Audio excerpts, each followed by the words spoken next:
Hello, and welcome to episode 44 of the Extreme Hardware Podcast. Today, we've got quite the full house with us today. We've got Alex. Guys, look at the puppies. Thanks, Chris. Nice. They're feeding. We've also got Axie. Hey. Jack. Yo. And Chris already introduced himself. And I like puppies. They're nice. Yes. Hey, Wendell's online right now in our chat. Is he coming? Yeah. No. I wish. We need a If he dad. comes in, why not? What's the worst that can happen? He says yes. Yeah. We might actually get through the intro properly. All right, everybody, be on your best behavior. Empty your piss jugs. We're having company over. All right, so getting started with our very first topic. So I kind of left this one in here because this was immediately debunked like the day after the article came out. And, well, let's just get right into it. So there was some allegations that appeared to have been put out by... An allegation is a kind of alligator. Yeah. They have rounded snouts. Yeah. Yeah. See, the reason I'm talking over you, Simmons, is because I don't respect this story, and this is some Joe Rogan-ass, let's bring on some anti-vaxxers and just give them airtime kind of thing. And if you saw my note that I put after that, is I wanted to talk about this just to make you angry. Oh, okay, fair enough. It worked. Okay, so there was some allegations put out by WCCF Tech that that NVIDIA was allegedly selling $175 million worth of 3000 series GPU to crypto miners. However, when we Chris and I started diving into this the other day, and we noticed that the primary source of this information site was so broken that we couldn't even find the original article. Oh yeah, it's one of those websites that has infinite scroll, and if you have if the bottom third of your screen is covered up by a new story, it changes the URL. So WCCF can't stand those. Yeah, WCCF for 2 days actually had a link to an article about the horse flu rather than the actual article in question, which is an understandable mistake to make, but also proofread. Thanks. Yeah, it's just Bitcoin via Tweaktown. Okay, don't like that byline. So allegedly, according to this other article by Cortex.tech, great Cortex. Yeah, he's a guy. He's Portuguese. Apparently, there's going to be a modification to Ethereum mining specifically, which is supposed to disable the use of ASICs. And there's some technical jargon in there. If you guys want to talk about it, go right ahead. But really, the report that was pulled was just misinterpreted by WCCF Tech, essentially. And yeah, this was nothing but more of just a scam of a headline. Yeah. We really need to get Keith from WCCF Tech to join us because he's a part of the bad place. Yeah, he's part of the bad place, but also I like him. So yeah, exactly. I have mixed opinions on his career. Yeah. Just like we have mixed opinions on your contributions. Shut up, Simmons. Thank you. No, Simmons, there is no doubt he contributes. Yes, I do. You can tell by the audio timeline when Jack edits. Even after you run RTX voice to get rid of the AC in the background. Actually, fun fact about editing, I only look at your part of the timeline to see if there's something I need to cut out. Nice. Yeah. You only look at me. Yeah. Well, yeah, basically he just looks at it. If you're talking at any point when someone else is talking, he just cuts that part. Exactly. Yeah. Huh, that was a chair. Yeah, you just have bad gas coming from your ass. Yeah. Anyway, no, there's really nothing to this. It's somebody reading an earnings report wrong and writing a think piece about it on their paywalled analyst website. Like, honestly, financial type magazines are, well, they exist. Can't really say much else about them. I don't respect them on principle. Yeah. Where also the millennial Chad stock investors going to get their advice from? Wall Street. R/Wall Street. Got it. Hey, remember when Robinhood had that bug that like let you buy on unlimited margin, and some people spent like $1 million they didn't have on stocks, and immediately lost $1 million they didn't have on stocks? Oh, that was a good time. Yeah, it wasn't. Oh, Chris, you should totally like if you are in passive income, you should really just get a robo advisor. God, that. Okay, so when you said passive income, I didn't mean actual income. I meant like my brain inserted a pause between the syllables of that second word. Passive income. Nice.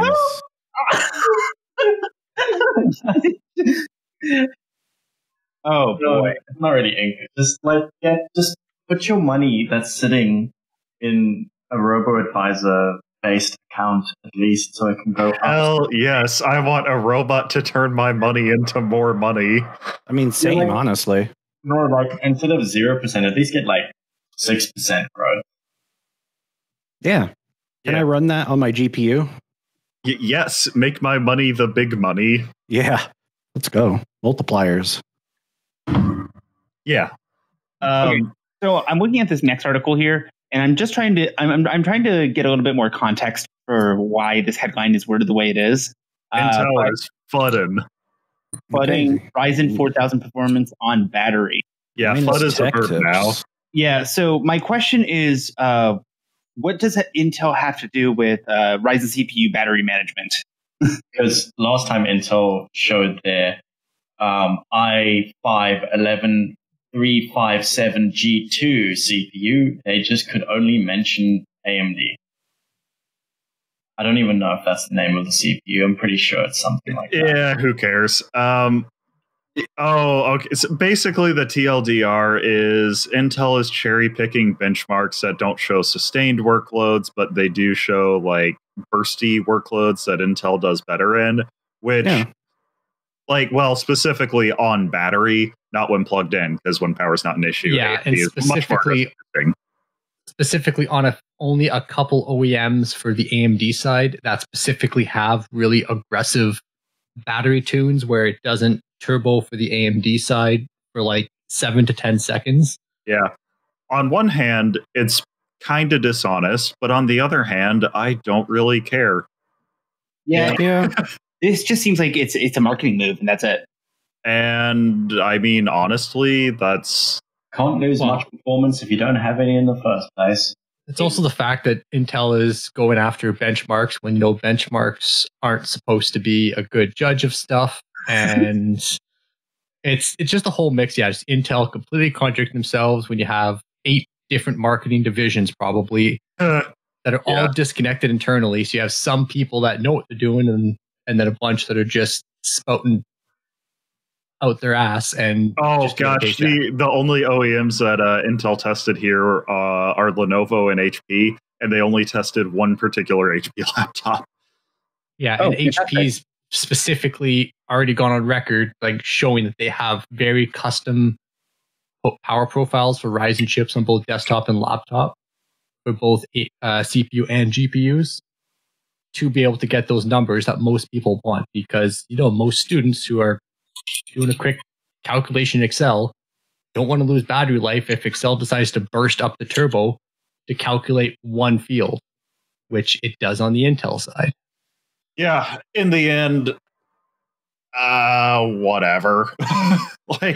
Honestly, who cares? Well, the thing is, it's like I've been saying since this existential crisis kind of started, this entire hobby, looking at like press releases and stuff, you think you're looking at scientific data, but in the end, you're just looking at a McDonald's commercial telling you to eat a hamburger. So moving on to our next article, Samsung reveals its do-it-all monitor range. Oh boy, is this just going to be HDR now with machine learning? Oh. So it looks like it is a smart monitor. What does that mean? Explain to me like I'm a child. Without the TV tuner. Well, basically, take everything we love about Samsung smart TVs, their awesome settings application, the fact that they look at your content, the fact that they connect to open Wi-Fi networks automatically, and the fact that they inject ads onto your settings bar when you're in the menu, yeah, just take all those, but put them in your monitor instead with an OS running on your monitor. I don't like the future, and I think that it's okay to like do violence to inanimate objects, non-actionable parody. Damn, can't actually finish that sentence, can I? Yeah. I was going to give my opinions about the advertising industry. They're going to support a good number of things. Like you're going to get HDR10, you're going to get some USB-C charging, multiple HDMI ports, Bluetooth, built-in Chromecast client, so you can act as basic Chromecast receiver without having to plug one in. Decent pricing for this features, but prices are at $400 for the 32-inch model and $280 or $230 for the 27 and 32-inch models. Just weird pricing. Well, I can't see them being amazing quality screens in terms of color reproduction. Yeah. Okay. So you know when I was talking about the Internet of Crap? Yeah. This is it. This is what you mean. Stick a chip in it. Stick a modem in it. We got to have more advertisements. Alex, it's been 5 seconds since you've seen a commercial. I honestly wish, like, reviewers or just people who get these, not even reviewers because they have only so much input, but people will just get really angry at the amount of ads. And I don't even mean stuff like this. I mean stuff like ads for the bloody HDMI logo on monitors, because that saves them 3 cents or some crap on licensing the HDMI port. I mean, wait, is that just like a sticker? Because you can pop those off. It's on my Asus monitor. It's actually like printed onto the plastic. If you print that on the plastic, that's what you mean. Yeah, you get a slight discount on using the HDMI port. That's why they do it. I barely even notice like the logos on the bezels at this point.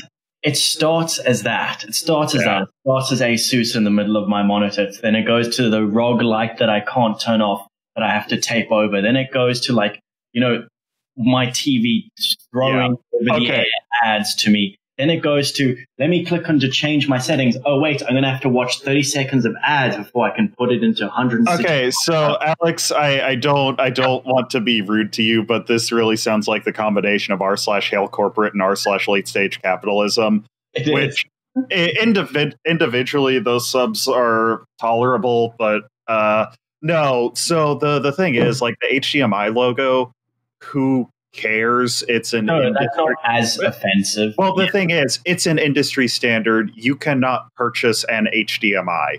The problem comes and it also doesn't get in the way because you're not looking at the bezels. The problem is when it actually becomes intrusive, which means anything on the screen at all, for instance. Or my light up ROG logo. Yeah, or something like that. That's intrusive because it is a light. Like that's getting in the way. Yeah. Especially if it's for a monitor. But a question I had that I was going to ask is, so this is essentially just a TV without the cable or over-the-air tuners. Right? Oh, yeah. It's marketed as a monitor, but when you look into it, like it supports HDR10. Smart TV. But HDR10 with only 250 candela per meter squared. So no brightness to back up HDR. And it doesn't have DisplayPort connectors. My question then, Axifur, if you were a furry, you would be called Axifur, is do you think that televisions as we know them are going to start dying out because more and more people are switching over to cable, which is an HDMI, let's be honest, computer, or they are using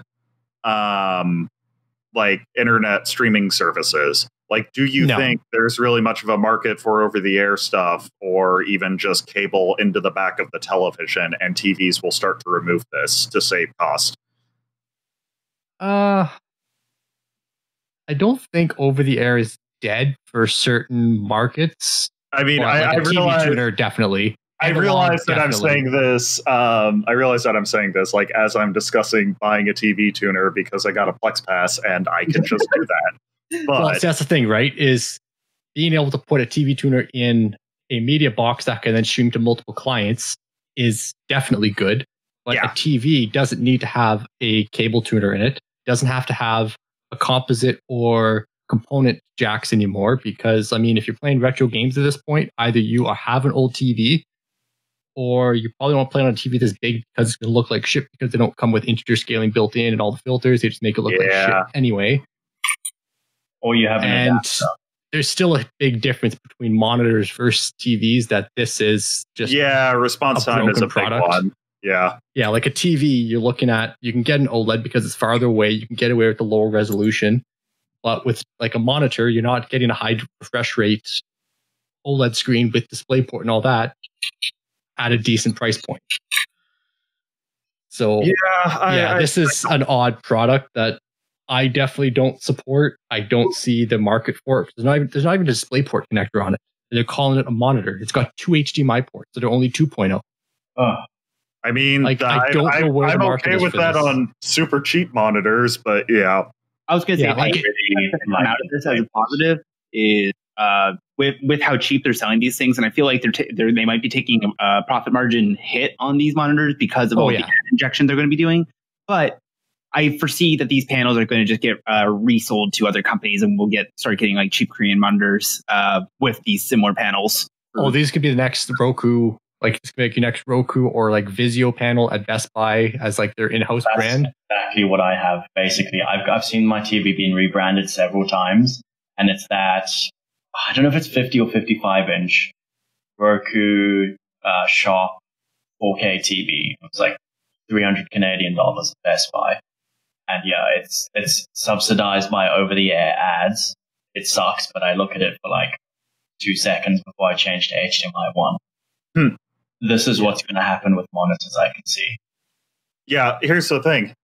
Because they have to pass like FCC certifications and whatnot, there is definitely an antenna in there, and you are going to have to be able to like do things with it. It's going to have to behave certain ways. Like it's going to be possible to mess with them, because at that point, if you don't plug it into a wired network and you don't have a wireless network, then as long as the system will boot without an antenna, or essentially a very weak signal, because you aren't even getting rid of the wireless chipset, you're just getting rid of the antenna.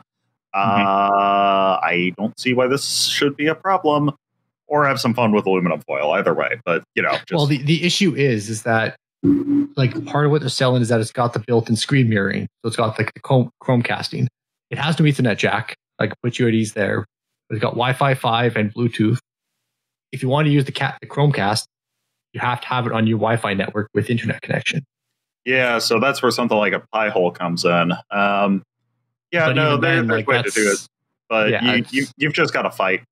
You've just got to fight it. Like I'm just using uBlock and the host file hack for Windows. I've just got.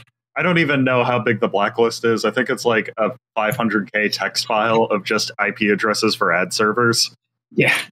Yeah. And that's my Pi-hole. Yeah, it's just huge at this point. It's simple and it works. So screw it. Why not? As opposed to uBlock, which can kind of interfere with web rendering sometimes.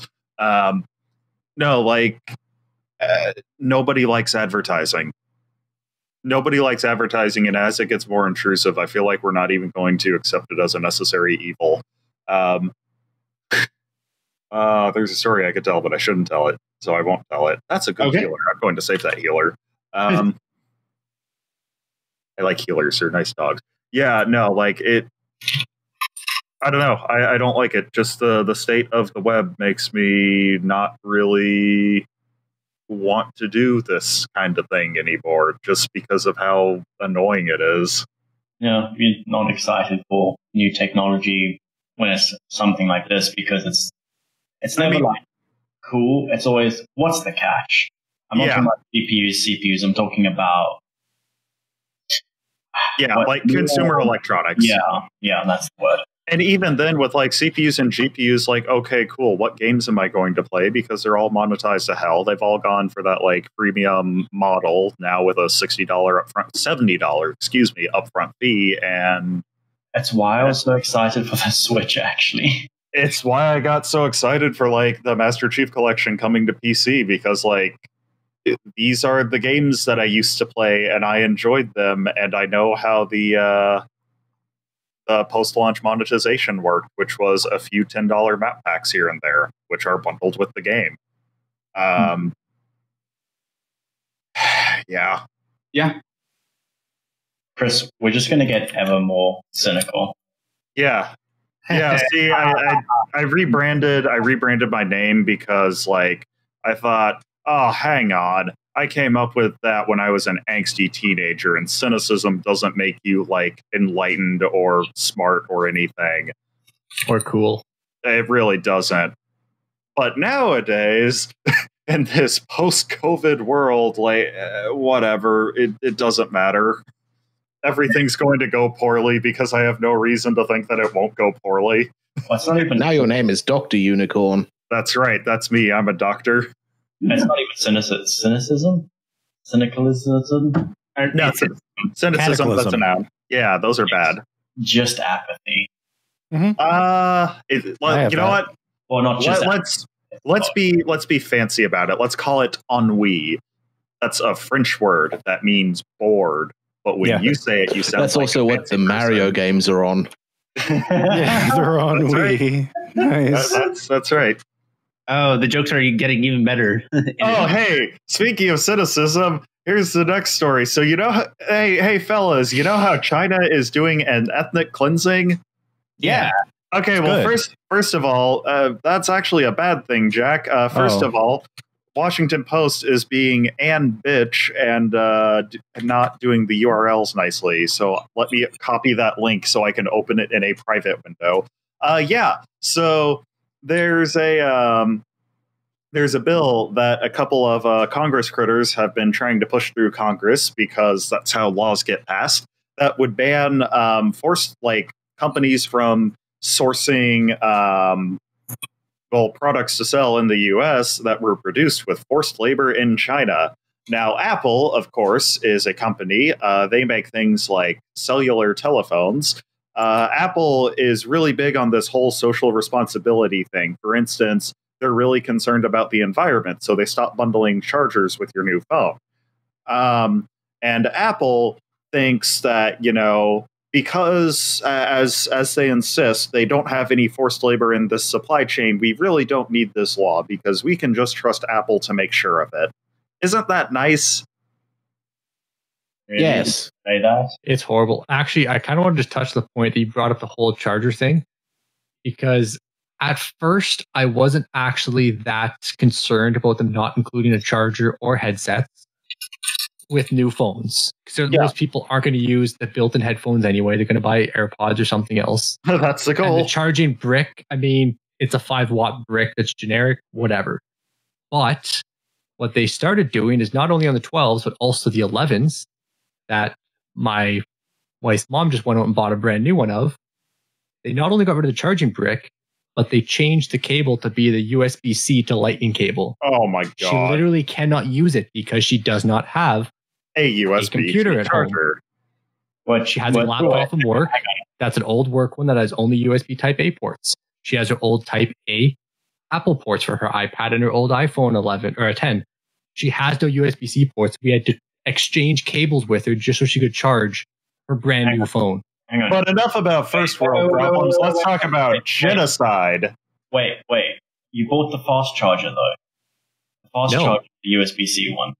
No, it was bought bundled just in the box. a phone. Just a brand new iPhone 11. Yeah. That's all she bought.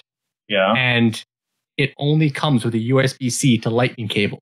It does not come with a charger or headphone jack anymore. It was a recent change they made to the iPhone 11s as well. Oh, they made it to the 11s. Oh, I did not know that. Yeah. Well, anyway, enough of this first world problems. Yeah, so China's doing some light ethnic cleansings, and that's a bad thing. And yes, Apple insists that it does not tolerate forced labor in its supply chain. It's abhorrent, according to Apple CEO Timothy Cook. He would never. Shut up. No, go get out of here with that hashtag racist shit. Shut up, Maxie. We would not tolerate it at Apple, he said, adding that Apple would terminate a supplier relationship if it were found. The answer is no, they wouldn't. I have no reason to believe that they would. The reason that they don't want this to happen is because Apple's commitment to progressive policies or anything is about as strong as like lip service. If it'll get them good PR, they'll say it, but they don't care. It's the same deal with like Starbucks talking up how much they like racial justice and then saying, oh, by the way, employees can't wear anything in support of Black Lives Matter, for instance. It's the same kind of thing. Corporations aren't woke. They'll kill you for $20. Apple didn't become a $1 trillion company by not using forced labor with a little sprinkling of genocide. Yeah, I mean, they've at least they claim to have done, and there actually is some evidence to back it up, like trying to get rid of forced labor in the supply chains for mines in, I think it's their cobalt mines in Zimbabwe. I would need to double check that. Try to get rid of the forced labor there, because like the biggest exporter of one of these minerals is really big on this whole slave labor thing, which is an issue. But like, Apple's not going to solve this if it hurts their bottom line. They would fight tooth and nail against it if it would hurt their bottom line. I do hope some companies have lobbied to have their names removed from the bill, these people say, because it calls out specific brands like Patagonia, Coca-Cola, and Costco for allegedly using forced labor from the region. It does not name Apple. Yeah, it's. I can't wait until this stuff gets like properly blown up. I mean, it really won't. As long as we have our bread and circuses, it'll be fine. That's actually one of the biggest dangers of COVID.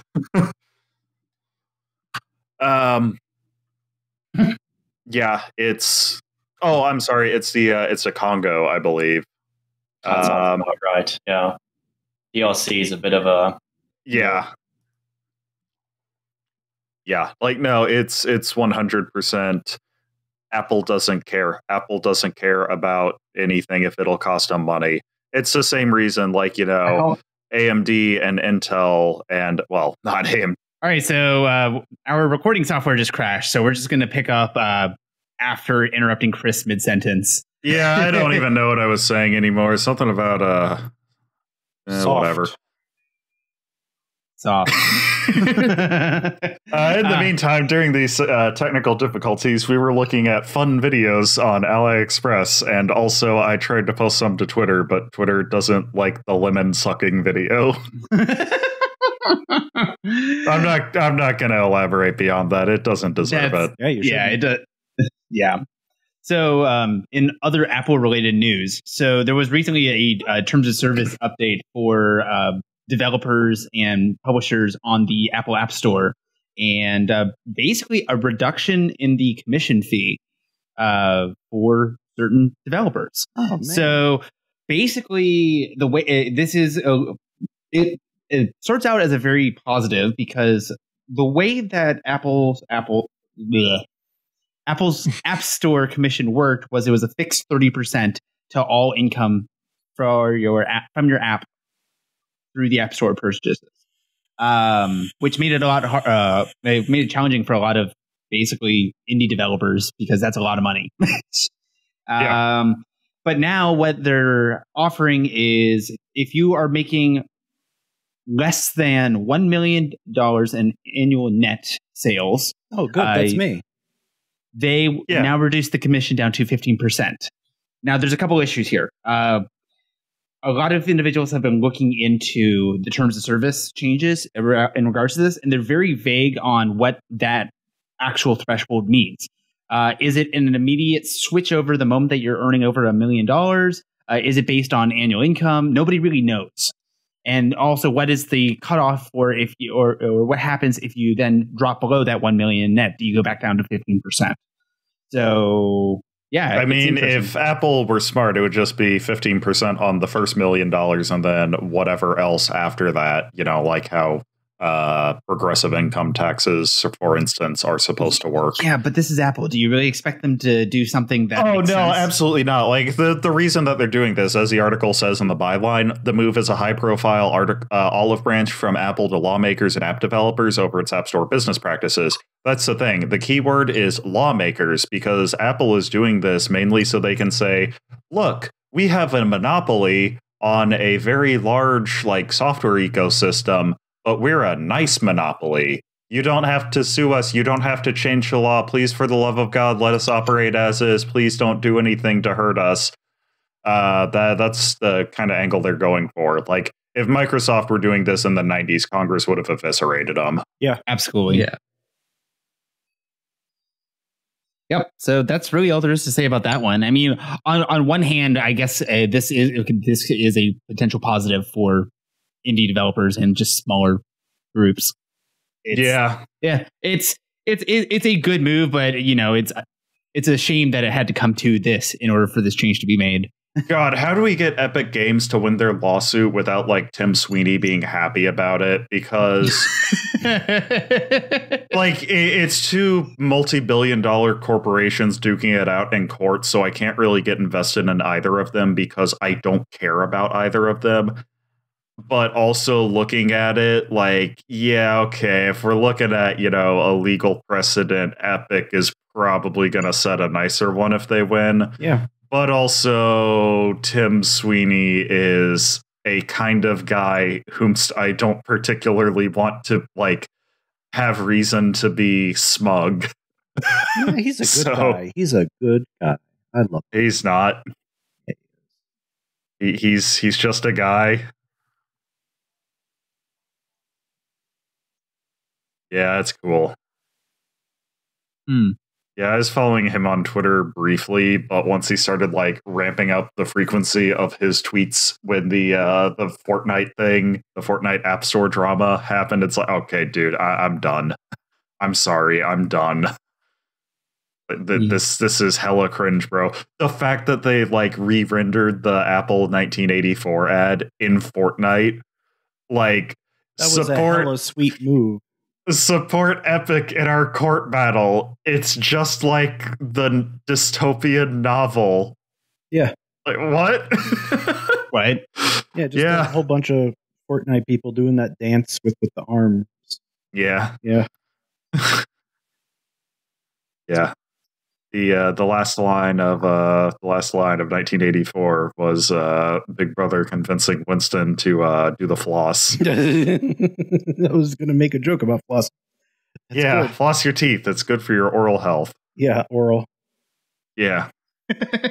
Shut up, Jack. So in other news, Power Color announces the Radeon RX 6800 XT Red Devil and Red Dragon series. And Axifer says there's some long, beefy cards that won't fit in his box. You totally, you know, we'll come back to that. That's okay. I want to discuss that article. I just wanted to say that because box. It's a furry box. So first of all, my biggest question, first and foremost, please tell me those are fixed red LEDs on the front of that GPU. As in like non-RGB on the power color. This one right here. I'm assuming they're probably going to be fixed red because it's power color. They don't exactly. It's power couple. It's the Red Devil RGB controllers. It's the Red Devil, Axie, and Simmons. It's not the Red, Green, and Blue Devil. And legally, they definitely can't call it the Blue Devil. Oh wait! It is ARGB. What? Oh. Disgusting. Again. Well, also no. Because my follow up was if these were going to be fixed reds, do you think they're going to get into a lawsuit with Ford over copying the Mustang taillight design? Probably not. I mean, holy shit! Is that graphics card a new 7th gen Ford Mustang? Hey, that would be the funniest lawsuit I'd ever see. But okay, it's a 7th gen, the next gen Mustang. I'm sure somebody could like Photoshop that and get somebody to believe it.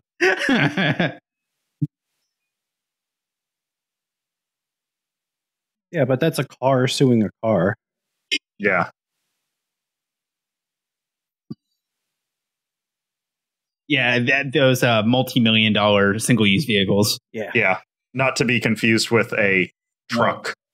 Road car, F1 car.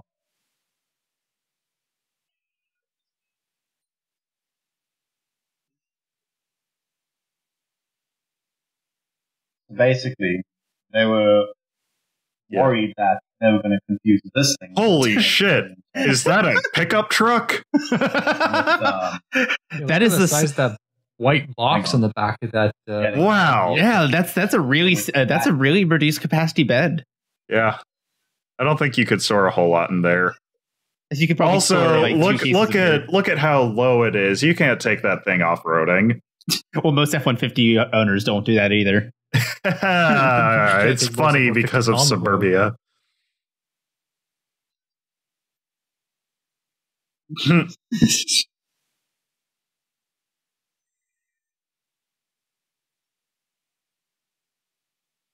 Oh shit, there's AMD on that thing too. Yeah. No, they renamed it to the 150 degree. I like that time that Lisa Sue got interviewed at an F1 race and somebody asked, "Excuse me, ma'am, do you speak English?" 2019. Yeah. Back to the Mustang GPU. Yeah. So I'm the oddest thing is the fact that it was Martin Brundle.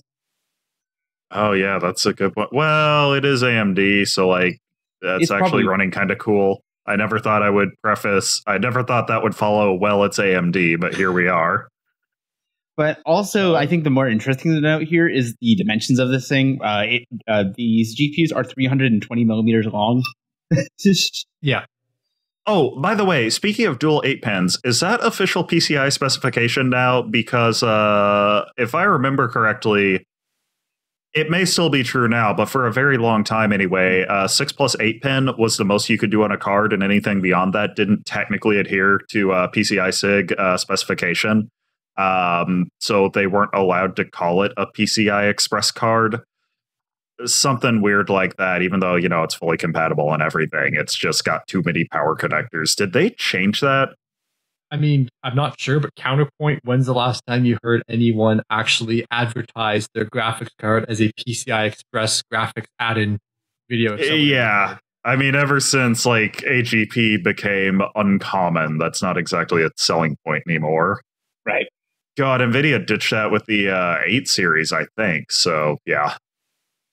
Yeah, this is definitely a long boy card. We're back finally to those days of having cards on both sides of the fence that don't fit in a lot of mid-tower cases and even some shorter full-tower cases. LED illuminated ports will easily lead you to the outputs you are looking for. Oh, wait. That's actually really cool. Oh, I like that feature. No, that's cool. Shut up. No, it doesn't bother me because my computer is not in the same room as my bedroom anymore.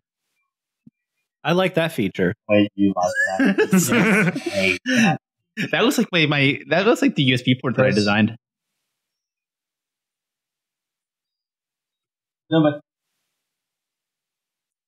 I hate this. Wow, feature. Alex, do you look at the backside of the computer?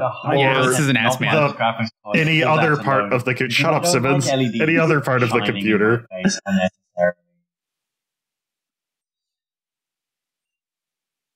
Yes. What? No, the back of the computer is facing me because that's how motherboard layouts exactly. So you're not going to see it because it's up against a wall. It's on my right-hand side, Chris, facing the wall. No, Chris. Oh, yeah. So he is an ass man. No, Chris. The back is not against the wall. The left side panel is against the wall. The rear is towards me. Front is away. Well, guys, you want to hear this tape measure? So thanks. Nice. So do I have never. I'm just watching it in Audacity. Keep in mind the target audience for that feature is the people who put their computer cases below their desk. Yeah, right against the carpet so it could pick up all the dust. That's exactly what this is for, because usually people have to climb back there with a flashlight anyway. So can you turn off the lights? Aren't those the same people that plug their monitors into their motherboard? Yes, by GPU graphics anyway. Yes. Hey, I'm not saying that gamers are intelligent. Oh, they absolutely are not. They're one of the dumbest demographics on the planet.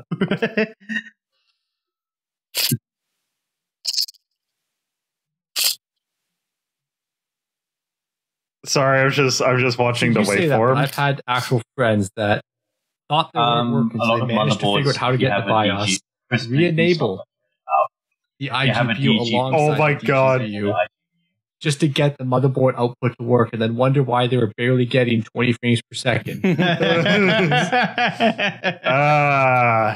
Users. So driving across town just to fix something like that is annoying. Okay, who changed the link to cursive? Yeah, that's a font I found. It's called Great Vibes.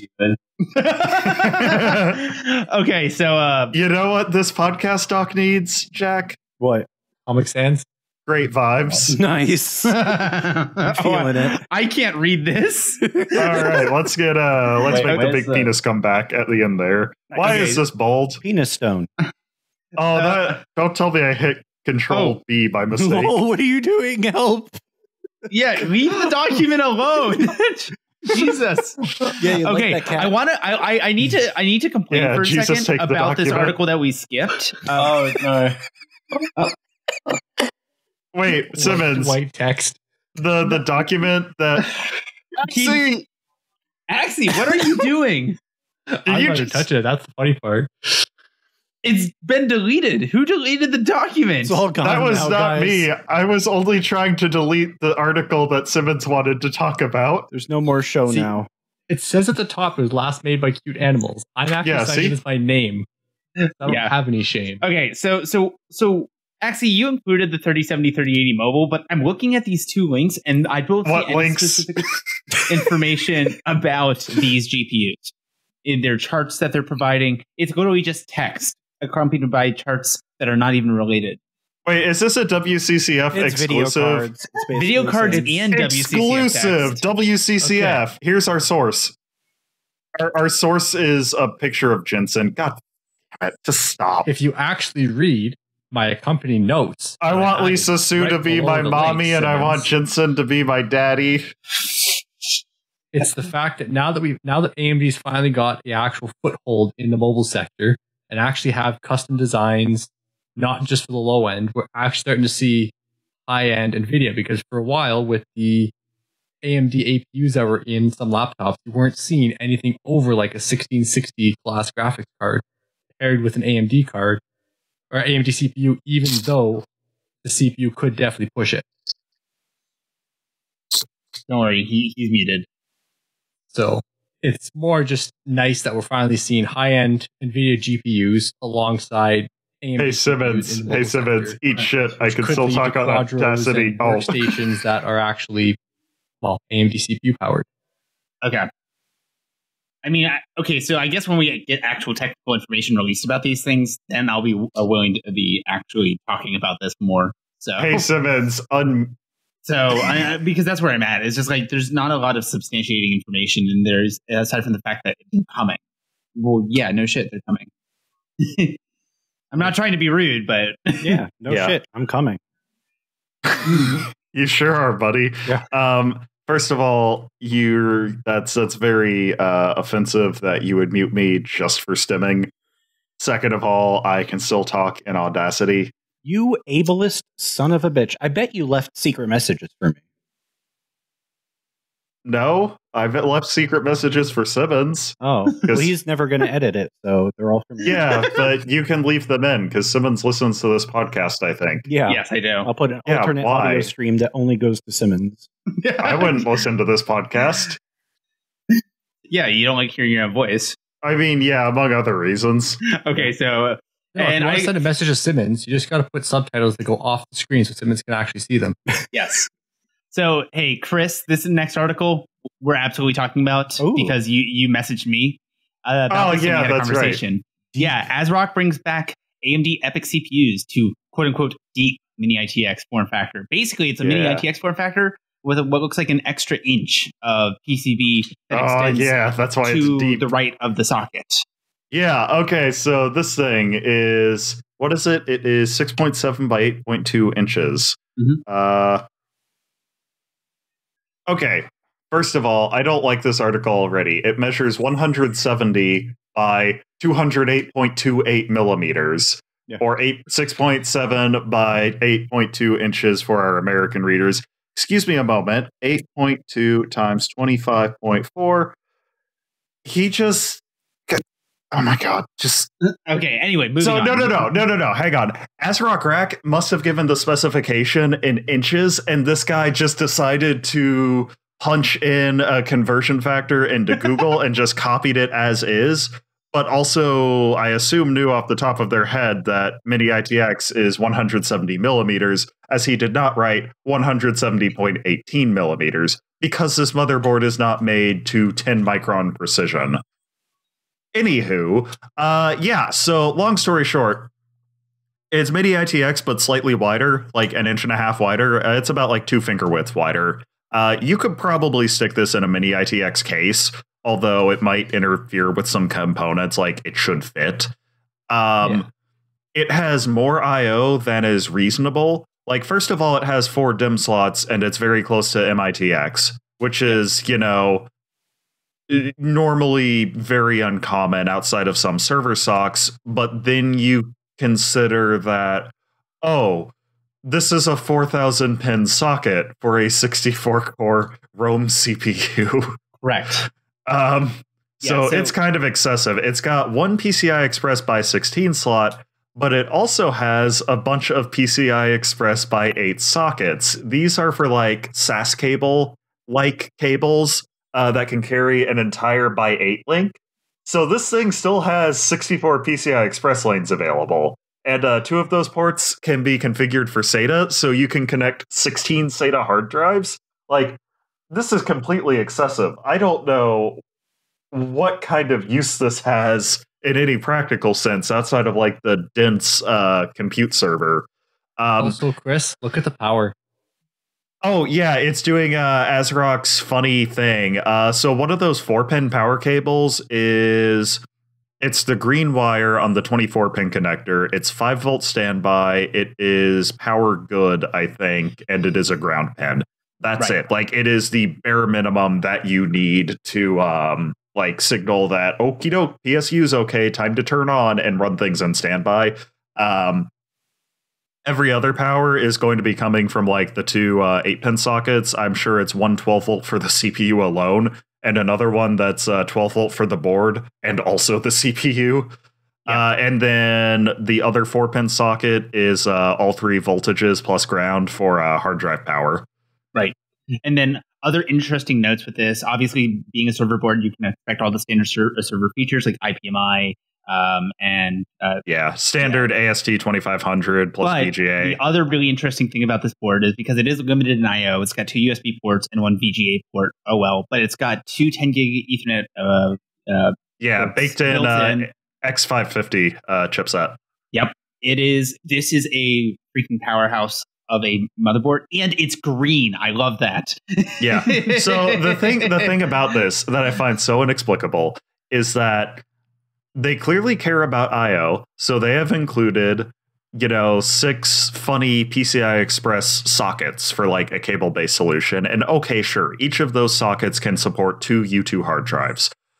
But also, what kind of case is going to be so small that it needs MITX, but also large enough that 24 hard drives are supported? So Chris, this is typically used in those 2U high density storage server units, where you have like a triple redundant or a quadruple redundant power supply in the back. You've got okay, that's great and all, but can't you get a larger motherboard? Because that's the thing. That's a kind of large server if it's holding 24 drives. Okay, fair. But wherever your motherboard's taking up footprint, though, that's where you can't put drives. Whereas, I stick 2 drives stacked on top of each other, in place of where motherboard might be taken up on an ATX board. Well, but also keep in mind that that's going to be one of those servers where it's got like 24 hot swap bays at the front, right? So in that case, well, fine, okay. If it's not doing that, sure. But if it is, then I don't really see a reason to not get an ATX motherboard. Actually, what's funny about this is if you get the funny SAS connector socket thingies for if you get those adapted to a PCI Express like slot, just a normal kind, then you can basically use this as an ATX motherboard, and I think that's beautiful. Yeah.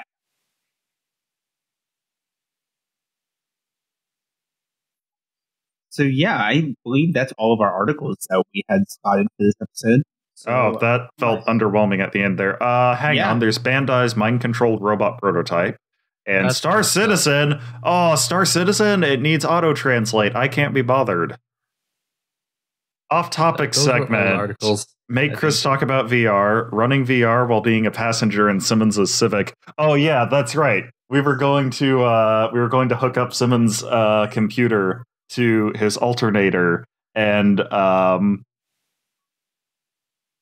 it was going to be fun. Yeah, so basically the context was he wanted to basically set up a camera on the front of the car. No, I wanted to set up a camera behind the car so it would be in a third-person view. Right. Yeah, and then I could drive like that, and that would be okay. That's not illegal because I can still see the road. It's a driving aid, officer. Yeah, no. All right, so I think that's all we got for this episode. Thank you all for tuning in. Thank you everybody for participating and spontaneously having to record mid-episode. Hey, guys, tape measure. That's all.